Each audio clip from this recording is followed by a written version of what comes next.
आज इस वीडियो में बात होगी दिल्ली ब्लास्ट पर। दिल्ली ब्लास्ट पर एक बड़ा खुलासा आपको बता दें। कार में ही सवार था असली गुनहगार। फरीदाबाद मॉड्यूल से जुड़े हैं उसके तार। नमस्कार, आप देख रहे हैं न्यूज़ 18 का डिजिटल प्लेटफॉर्म। मैं हूं आपके साथ श्रुति श्रीवास्तव।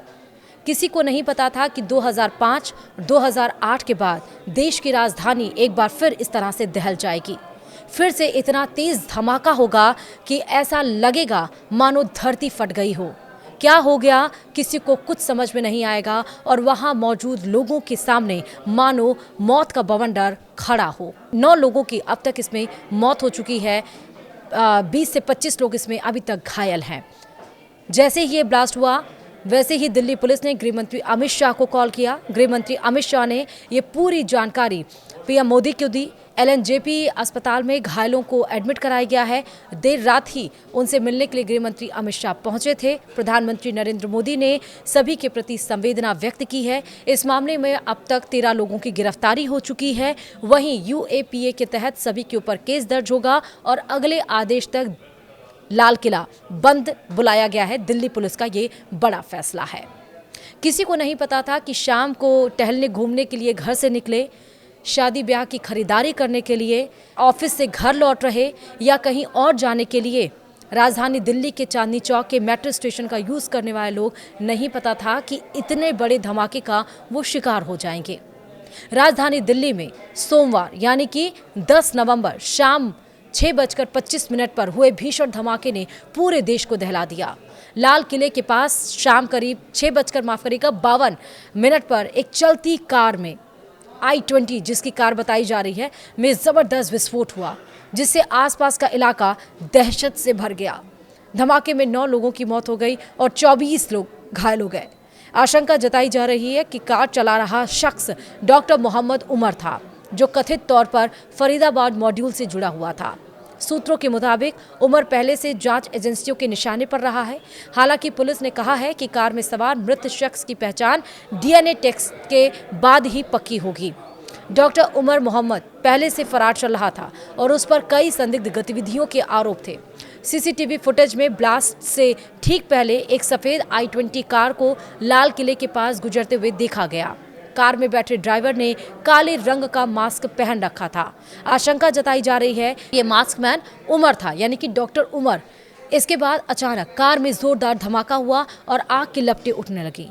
सूत्रों के मुताबिक आशंका ये जताई जा रही है कि डॉक्टर उमर धमाके से पहले करीब 2.5 से 3 घंटे तक लाल किले के पास पार्किंग में अपनी I-20 कार में बैठा रहा।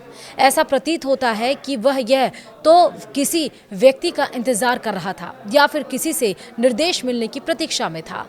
पुलिस ने बताया कि बदरपुर बॉर्डर से लाल किले की सुनहरी मस्जिद पार्किंग तक और आउटर रिंग रोड से कश्मीरी गेट होते हुए लाल किला रूट के कई सीसीटीवी कैमरों की फुटेज खंगाली गई है।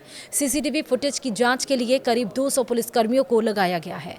सूत्रों के अनुसार करीब 13 संदिग्ध लोगों से पूछताछ की जा रही है। प्रत्यक्षदर्शियों के मुताबिक धमाके की आवाज इतनी तेज थी कि कई मिनट तक उनके कान सुन्न हो गए। यह आवाज ITO तक यानी कि करीब 2 किलोमीटर दूर तक सुनी गई। कई गाड़ियों की शीशे और लाल किला मेट्रो स्टेशन की खिड़कियां तक टूट गई। पुलिस की शुरुआती जांच में पता चला कि यह कार HR 26 CE 7674 नंबर की थी, जो 18 मार्च 2014 को रजिस्टर्ड की गई थी। कार का पहला मालिक मोहम्मद सलमान था, जिसे धमाके के बाद हिरासत में लिया गया। सलमान ने पुलिस को बताया कि उसने यह कार काफ़ी पहले ओखला निवासी देवेंद्र को बेच दी थी। आगे जांच में खुलासा हुआ कि देवेंद्र ने यह कार अंबाला के एक व्यक्ति को बेची और बाद में यह कार कश्मीर के पुलवामा निवासी तारिक के पास पहुंची। यानी यह कार कई बार खरीदी बेची जा चुकी थी। विस्फोट के बाद आसपास खड़ी कई गाड़ियां जलकर खाक हो गईं।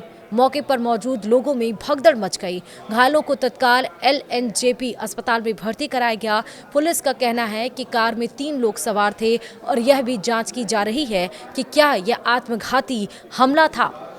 दिल्ली में हाई अलर्ट है। दिल्ली पुलिस, एनआईए, एनएसजी और फॉरेंसिक टीम मौके पर पहुंचकर जांच में जुट गई है। पुलिस कमिश्नर सतीश गोलचा ने ये बताया कि सभी संभावित एंगल से जांच की जा रही है। राजधानी में हाई अलर्ट जारी कर दिया गया है और सीमाओं पर सुरक्षा बढ़ा दी गई है। दिल्ली पुलिस ने जनता से अपील की है कि अफवाहों पर ध्यान न दें और किसी भी संदिग्ध गतिविधि की सूचना तुरंत पुलिस को दें।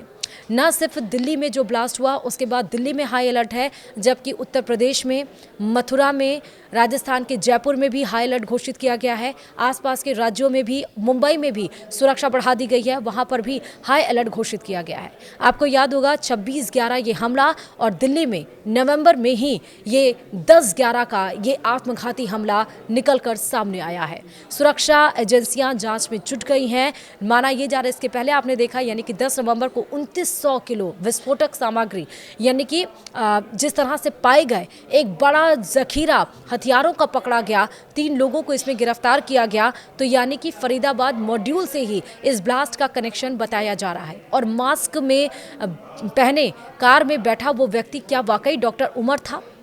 क्या थी प्लानिंग? क्या इससे भी ज़्यादा कुछ और बड़ी प्लानिंग वो रच रहा था? जिस तरह ये भी खबर निकल कर आई कि बांग्लादेश में मसूद अजहर ना पाकिस्तान से बांग्लादेश में बैठकर वो भारत के ऊपर अटैक की प्लानिंग कर रहा है। क्या उसका ही एक ये प्लानिंग का एक हिस्सा था? तमाम सवाल हैं जो गूंज रहे हैं। लेकिन आप ये सोचिए कि दिल्ली में 2005 में धनतेरस के दिन जब ये बड़ा धमाका हुआ, उसके बाद 2008 में जब दिल्ली पुलिस को मेल किया गया कि अभी कुछ देर में आप 4 से 5 धमाके सुनेंगे, और 4 से 5 धमाके हुए जिसमें कम से कम 20 से 25 लोगों की मौत हुई और 67 लोग लगभग घायल हुए थे। 2005 में आप सोचिए बड़ी संख्या में 67 से 70 लोगों की मौत हुई थी, 200 लोग इसमें घायल हुए थे।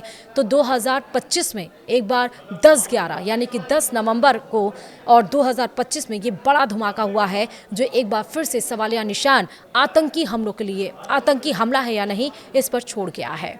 वीडियो में इतना ही। नमस्कार।